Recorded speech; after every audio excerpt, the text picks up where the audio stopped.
నమస్తే అండి. ఇప్పుడు మనము పండు మిరపకాయలు కారం చేసి పెట్టుకుందాం. ఏంటి పచ్చడిలాగా చేసి నిలవ పెట్టుకుంటే మనం ఎప్పుడు కావాలంటే అప్పుడు ఏ పచ్చడికైనా పచ్చిమిరపకాయలు మిరపకాయలు లేవని వెతుక్కోకుండా పచ్చడి చేసుకోవచ్చు. ప్రతి దానిలో ఇప్పుడు గోంగూర ఉందనుకోండి, గోంగూర పచ్చడి చేసుకోవాలి, మిరపకాయలు లేవు, ఏం చేయాలి? అప్పుడు ఈ పండు మిరపకాయలది కొంచెం మనం గోంగూర వేయించుకున్న తర్వాత ఈ పండుమిరపకాయల ముద్ద కొంచెం వేసి పచ్చడి చేసుకొని కారం పెట్టుకోవచ్చు. అది ఎలాగో చూపిస్తాను. ఇప్పుడు మనం పండుమిరపకాయలు, ఈ పండుమిరపకాయల్లో ఇంత నూనె వేసుకొని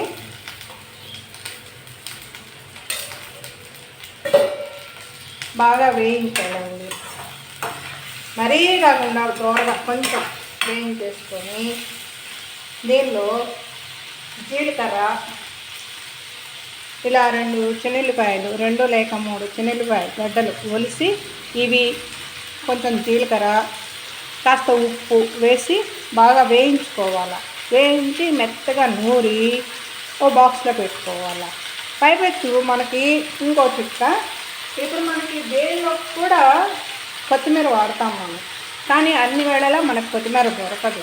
కొత్తిమీర ఒక కట్ట తీసుకొచ్చుకొని కాడలన్నీ తీసుకొని శుభ్రంగా కడిగి ఈ వేయించే పండుమిరపకాయల్లో మిరపకాయలు వేగిన తర్వాత కొద్దిగా జీలకర్ర, చెన్నుల్లిపాయలు, ఉప్పు వేస్తాం కదా, ఆ వేసిన తర్వాత ఇవి కూడా శుభ్రంగా కడిగేసి దీనిలో వేసి వేయించుకోవాలి.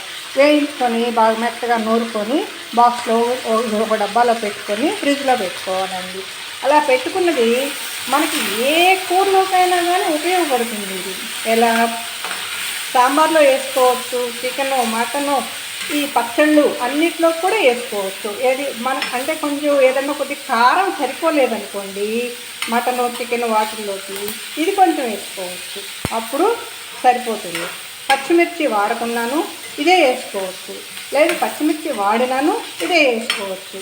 మనం చింతపండు వేయట్లేదు దీనిలో, పండుమిరపకాయలు, జీలకర్ర, కొత్తిమీర, ఉప్పు ఇవే వేస్తున్నాం కాబట్టి మెత్తగా నూరేసి పెట్టుకోవాలన్నమాట. అంటే ఇవి మీకు ఎన్ని మిరపకాయలు దొరికితే అన్ని మిరపకాయలు తీసుకొచ్చుకొని శుభ్రంగా కడిగి కాస్త వాడిన తర్వాత ఇలా వేయించుకొని చేసుకోండి. ఇది మనం చల్లారిన తర్వాత మిక్సీ పట్టుకొని బాగా ఫ్రిడ్జ్లో పెట్టుకున్నాం అనుకోండి, డబ్బాలో వేసుకొని అన్నిటికీ ఉపయోగపడుతుంది.